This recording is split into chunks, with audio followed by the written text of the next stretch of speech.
கறி leaves and urad dal powder தான் இன்றைக்கி என்னுடைய கிச்சனில் நான் உங்களுக்கு செஞ்சு காட்ட போகிறேன்.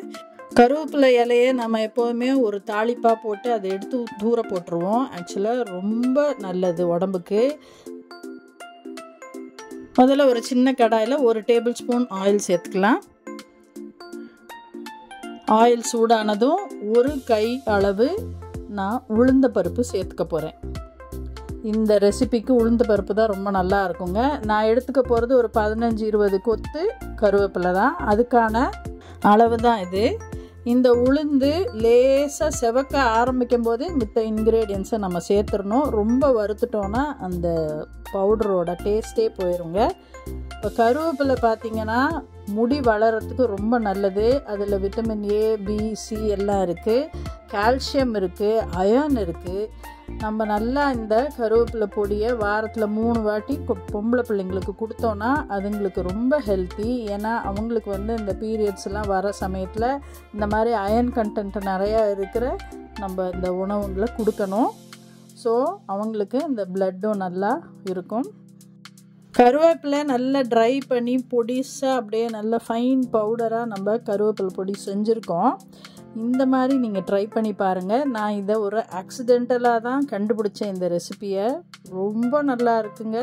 எங்கள் வீட்டில் இப்போ நாங்கள் வாரத்தில் 3 வாட்டியாவது சேர்த்து செய்து சாப்பிட்றோம். அடிக்கடி திரும்ப கேட்குறாங்க. இப்போ பாருங்கள், அந்த உளுந்து லேசாக செவந்த பிறகு அதோடு நான் கட் பண்ணி வச்சுருக்க கோகனட்டு, பச்சை மிளகாய், இஞ்சி எல்லாம் சேர்த்துட்டேன். கோகனட்டை நீங்கள் ஷ்ரெட் பண்ணி கூட போடலாம். இப்போ இதுங்களையும் நம்ம கொஞ்ச நேரம் வறுத்து எடுத்துக்கலாம். ஏன் நான் இதுங்களை வறுக்கிறேன் அப்படின்னா கொஞ்ச நாள் கெட்டு போகாமல் இருக்கும். இந்த பொடியை நம்ம ஃப்ரிட்ஜில் வச்சு 1 வாரத்துக்கு கூட வச்சு சாப்பிடலாம். இப்போ இதுங்களை நல்லா வதக்கின பிறகு கருவேப்பிலையை நம்ம சேர்த்துக்கலாம். ஏற்கனவே கழுவி வச்சுருக்கிற கருவேப்பிலையை நம்ம இப்போ சேர்த்துக்கலாம். கருவேப்பிலை ரொம்ப நல்லா வதங்கணும்னு அப்படின்லாம் கிடையாது, வறுபடணும்னு கிடையாது. ஓரளவுக்கு அது வதங்கி அதோட பச்சை வாசனை போகிற வரைக்கும் நம்ம வதக்கி எடுத்துக்கலாம்.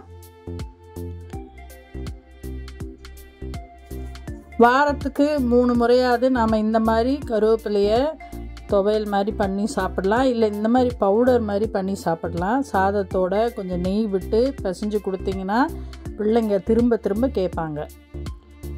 வாரத்தில் 3 வாட்டி நம்ம சாப்பிடலாம். எல்லாருக்குமே நல்லது. கருவேப்பிலையில் ஆன்டி ஆக்சிடென்ட்ஸ் நிறையா இருக்குது. ஸோ உடம்புக்கு அது ஹெல்த்தியாக வச்சுக்க ஹெல்ப் பண்ணும்.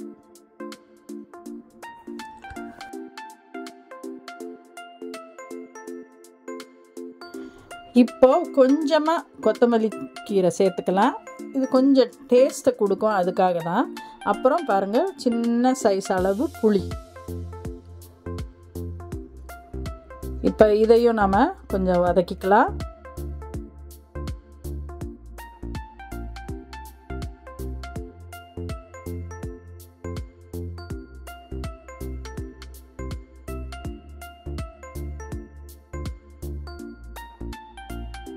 இப்போ தேவையான அளவு உப்பும் சேர்த்துட்டு அதையும் நம்ம கலந்து விட்டுக்கலாம்.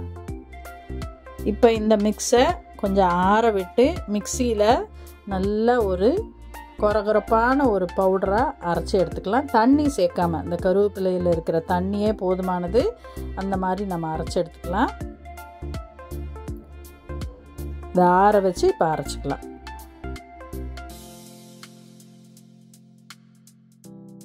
இப்போ பாருங்கள், அரைச்சி எடுத்துகிட்டு வந்துட்டேன்.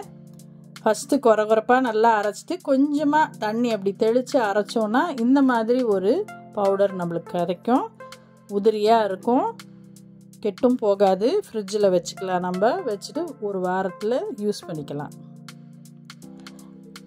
இப்போ பாருங்கள், சூடான சாதம் போட்டு அதில் கொஞ்சமாக நெய் விட்டு இந்த பொடியும் நம்ம போட்டு பிசைஞ்சு கொடுத்து பாருங்கள்.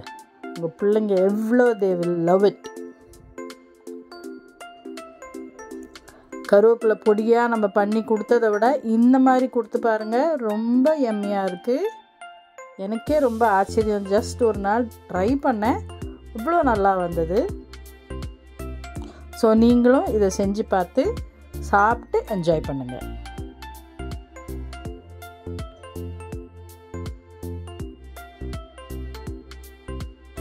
கருவேப்பிலை சாப்பிட்டு வந்தோன்னா கேன்சரை கூட அது ஃபைட் பண்ணுதுன்னு சொல்லி இப்போ கண்டுபிடிச்சிருக்காங்க. ஸோ ரொம்ப ஹெல்த்தியான ஒரு உணவை நாம் சாப்பிட்றோம். ஸோ நீங்களும் இதை ட்ரை பண்ணி சின்ன பிள்ளைங்களுக்கு முதல் கொண்டு பெரியவங்க வரைக்கும் நீங்கள் இதை கொடுக்கலாம்.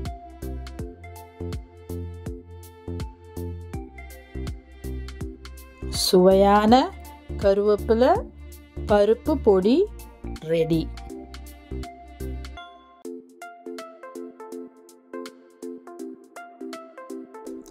லைக் பண்ணுங்க, ஷேர் பண்ணுங்க, சப்ஸ்கிரைப் பண்ணுங்க.